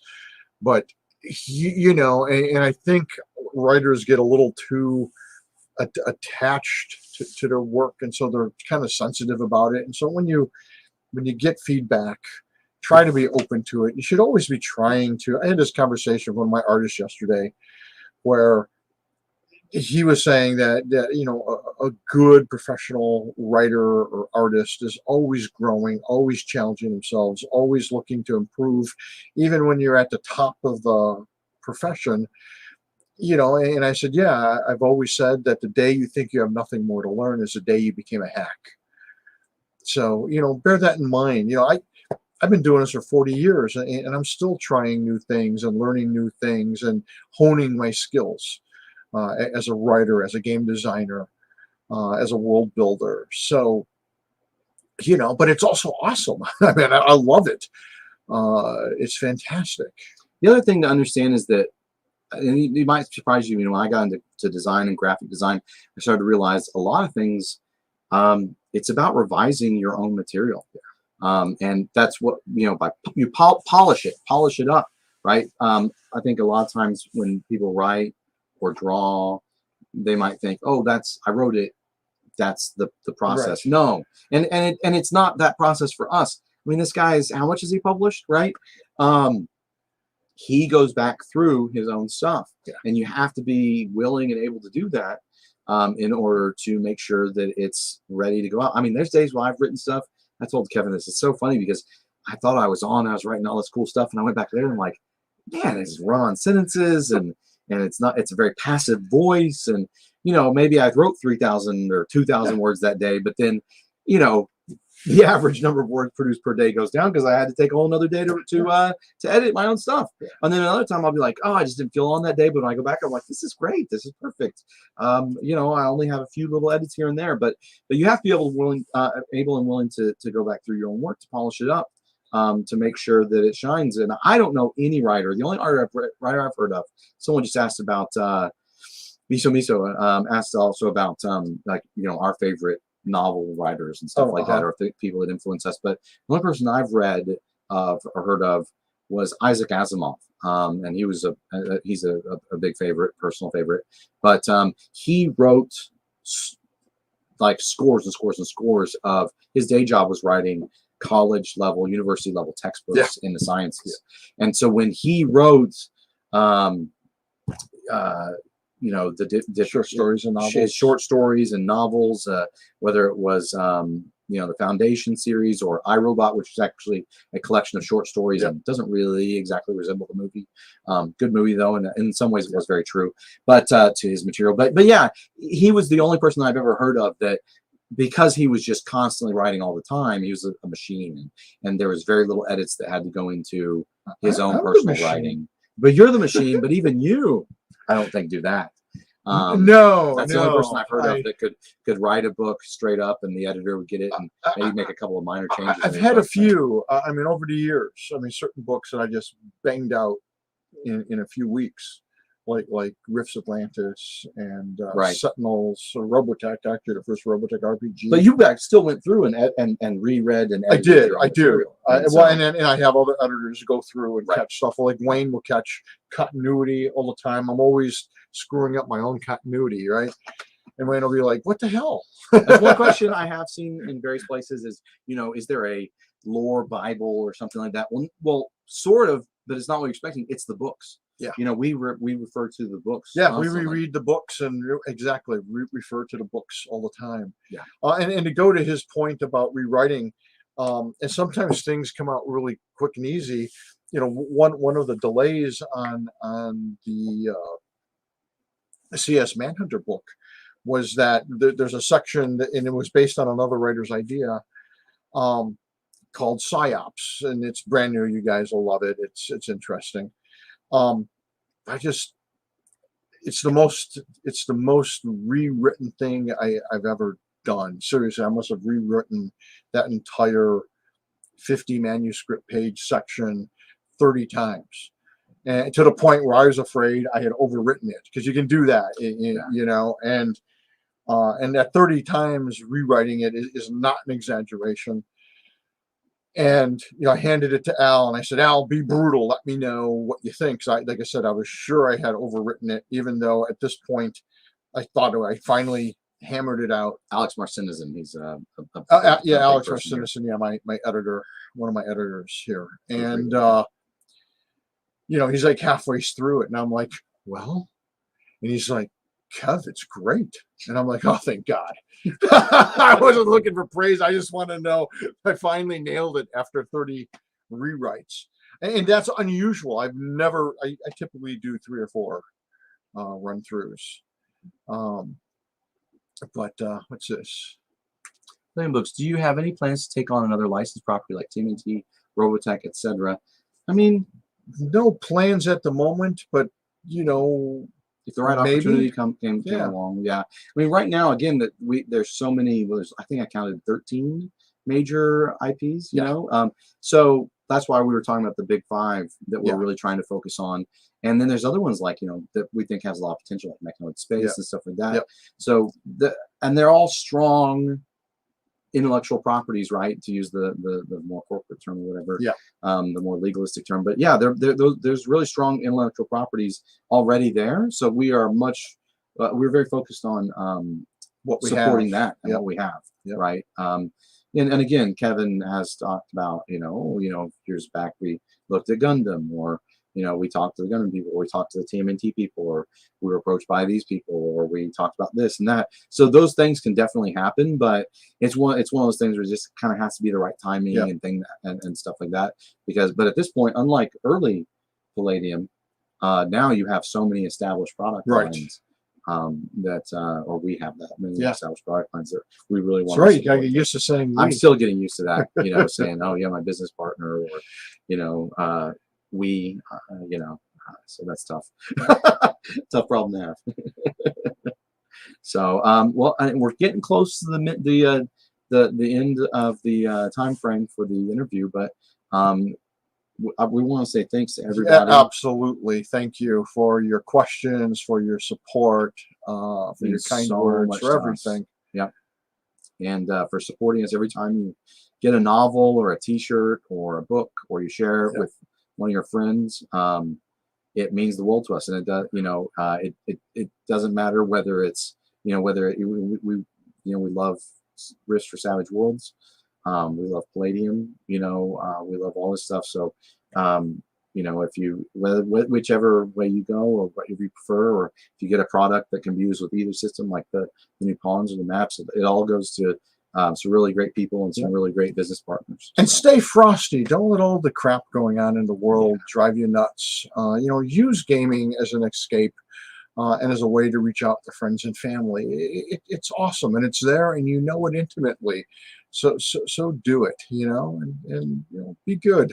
Yeah, and be good to yourself and each other. Yeah, and if you and one thing I will say is that even if you don't need necessarily a virtual tabletop, I think you'll get pretty far. You'd be surprised how far you get with something like Discord, or if you are doing Savage Worlds, even though they are working on riffs for Savage Worlds, full riffs for Savage Worlds support, but even just the basics on something like Roll20, or on Foundry or Fantasy Grounds, or even just Zoom and Skype, depending on who. Right. That can work too. But just have fun, Yeah. roll some dice, and explore the Megaverse. That's right. Keep those imaginations burning. Cheers, guys.